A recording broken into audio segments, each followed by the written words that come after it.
Halo semuanya, saya dengan Dika Alamsyah sedang berada di Pasar Peterongan 6 November 2024. Pasar ini diresmikan menjadi bangunan cagar budaya pada awal 2017 oleh Wali Kota Semarang. Fenomena sepi pengunjung pasar tradisional adalah masalah umum dalam satu dekade ke belakang. Lalu bagaimana nasib para pedagang di Pasar Peterongan? Apa yang membuat masyarakat enggan berbelanja di Pasar Peterongan ini? Ikuti terus liputan kali ini. Pasar Peterongan yang berlokasi di Jalan MT Haryono Peterongan, Semarang Selatan, yang dikenal sebagai salah satu pasar tertua kota Semarang. Sepinya pembeli Pasar Peterongan kini menjadi masalah utama bagi para pedagang. Bahkan sejumlah pedagang menurunkan harga barang untuk tetap bisa bertahan dan memenuhi kebutuhan sehari-hari. Sekitar 12 tahun. Ya dulu ramai, sekarang nih baru-baru ganti tahun ini belum ada ramainya, sepi mas.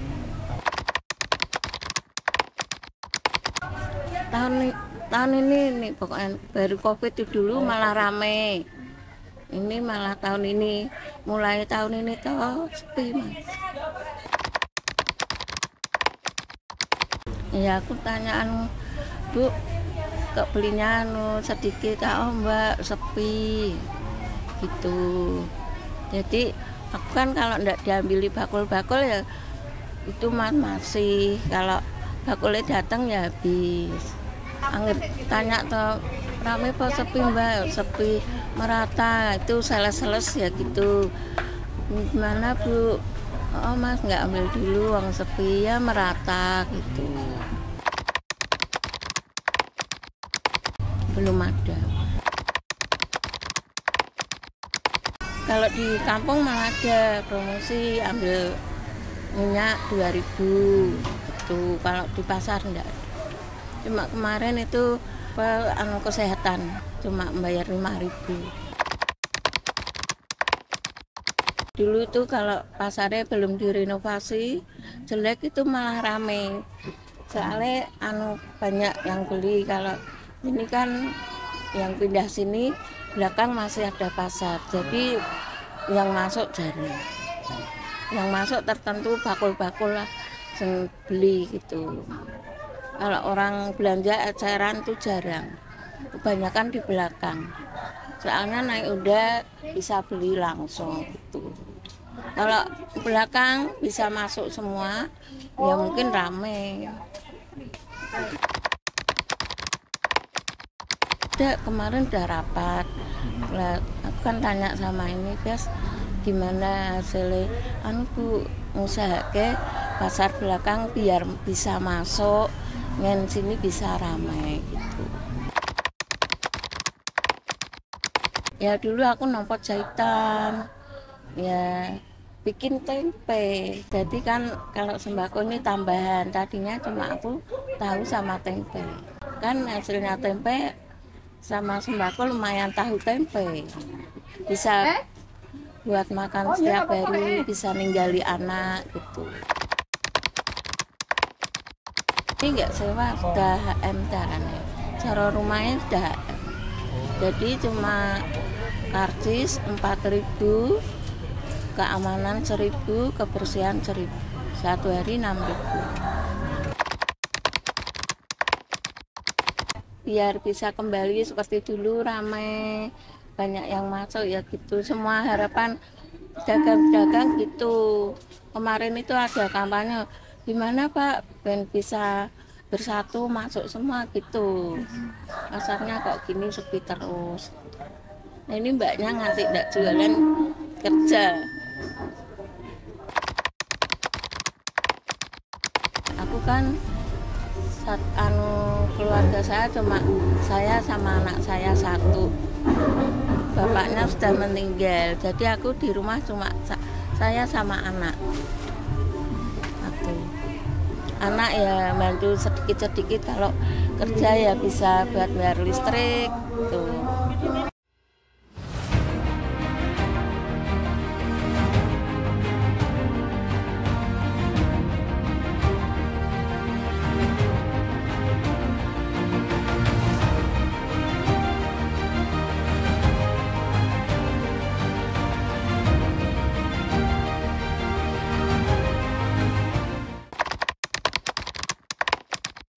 Udah 32 tahun.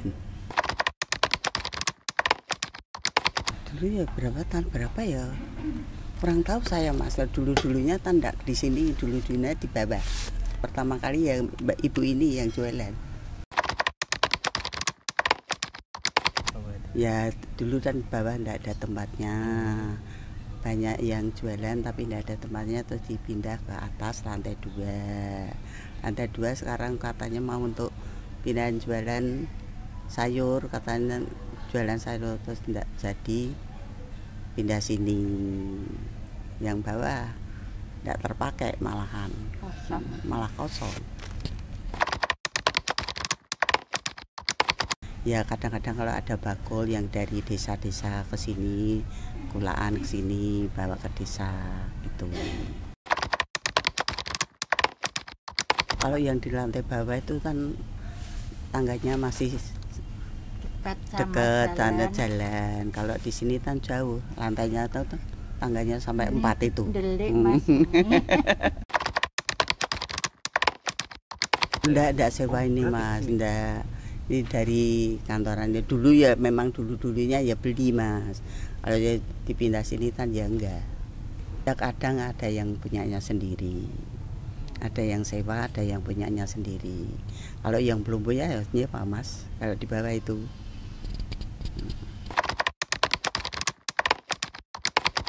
Ya pengennya maju Mas. Nah, di bawah tuh sampai sore, kalau di sini jam 2 sudah selesai, sudah Ya, pulang. Tidak ada sepi, tidak ada orangnya. Sudah sepi Mas. Sini jam 2 ini, kalau di bawah sampai sore, kalau sini jam 2 sudah pulang semua. Tidak ada orangnya, juga ada yang tidak ada pembelinya. Pulang sudah sepi. Ya enggak sepi terus enggak Mas, kadang-kadang ya ada yang beli, kadang-kadang ya ada yang tengkulak dari desa ke sini beli berapa potong, nanti dijual ke sana lagi itu. Tapi yang laku pakaian laki-laki Mas, perempuannya jarang. Laki-laki yang laku.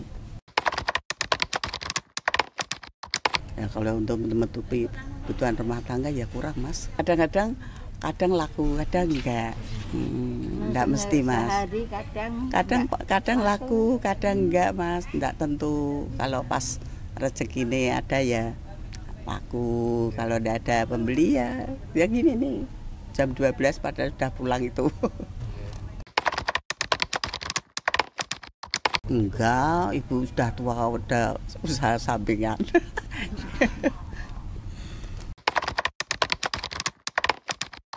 Oh kalau di sini aman Mas, ada apa maksudnya kan sini dimintai karcis per bulan. Kalau di sini aman. Di Borongke ada yang di Borongke Mas, ada tengkulak ke sini di Borongke. Kadang dah harganya dikasihkan ya Mas. Belum. Yang jualan sini sudah lansia semua, usianya 65 ke atas semua. Yang paling tua ibu ini sendiri.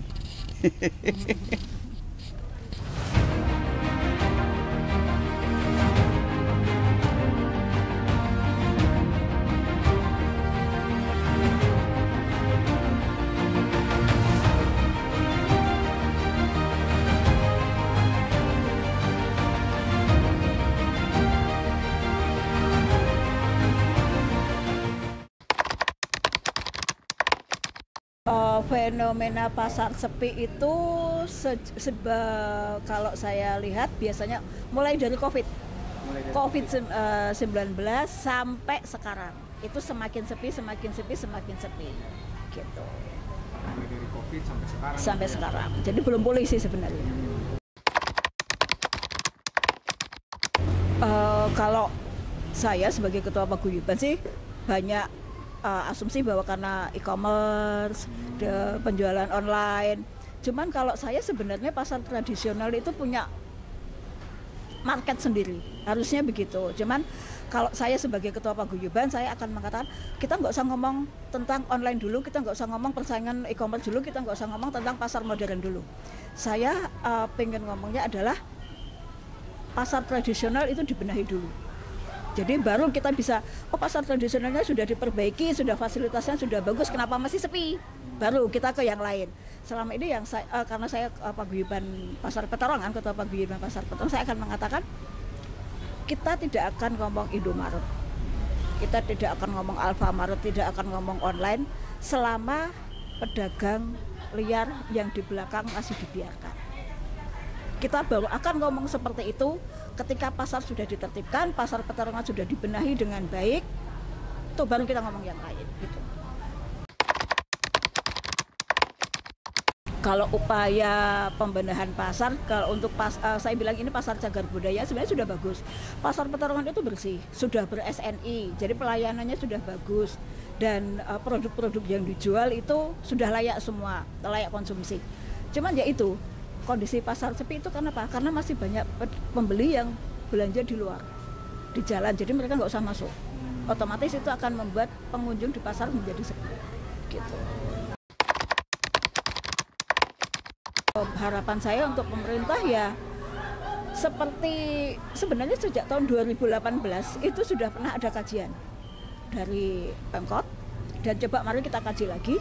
Pasar Peterongan itu akan, saya bicara soal pasar Peterongan. Pasar Peterongan itu akan kembali baik apabila satu, jalan Peterongan Raya dikembalikan fungsinya sebagai jalan.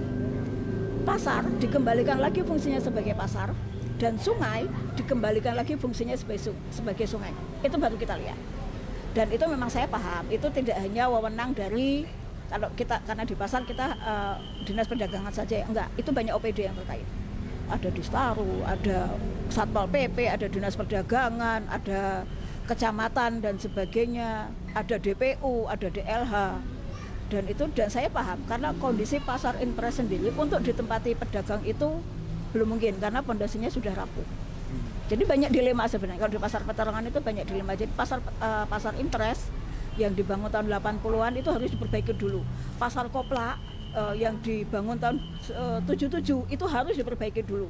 Baru bisa penataan pedagang, memasukkan pedagang seperti itu. Cuma ya butuh biaya yang gede. Jadi menurut Ibu sendiri juga masalah faktor e-commerce, faktor COVID dan sebagainya itu sebenarnya faktor eksternal ya Bu? Betul. Karena pasar tradisional memiliki. Betul, iya.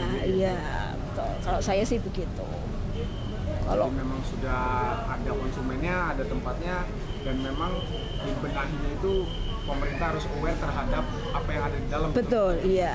Dan itu tidak bisa dilakukan oleh kami saja, gitu loh. Dan itu memang itu kalau saya bilang itu tugas pemerintah mutlak. Karena memang kami tidak bisa. Karena hal seperti itu kalau soal e-commerce, kami juga sudah mulai melek. Kami sudah meskipun belum masif ya, kalau untuk di pasar itu kami sudah mulai melek untuk online. Even meskipun itu, oh saya menjualkan dagangan saya lewat WhatsApp, oh lewat Facebook. Kalau saya bilang itu juga oke juga. Meskipun belum lewat e-commerce yang lain, mungkin sebenarnya sudah ada juga, tapi belum seberapa banyak. Dan sebenarnya pedagang-pedagang itu juga sudah paham kok. Harapan kami sebenarnya kami itu butuh ketegasan dari pemerintah. Pasar ini mau diapakan? Pasar ini mau diapakan? Mau dijadikan saya melihat karena ketidaktegasan pemerintah di sini. Jadi, oh ini OPD-nya beda lagi, oh ini OPD-nya beda lagi. Sementara kan kita tidak bisa begitu karena itu terkait semua. Jadi saya nyebut ketegasan pemerintah, keseriusan pemerintah dalam menata pasar. Baru kita ngomong yang lain. Itu saja dulu. Beginilah situasi di Pasar Peterongan saat ini. Masalah mulai sepinya pembeli menurut para pedagang sejak pandemi COVID-19. Sejumlah pedagang juga mengatakan kurangnya terpusat pedagang di dalam pasar sehingga pembeli memilih untuk berbelanja di luar. Sekian liputan kali ini, saya Diki Alamsyah pamit undur diri. Wassalamualaikum warahmatullahi wabarakatuh.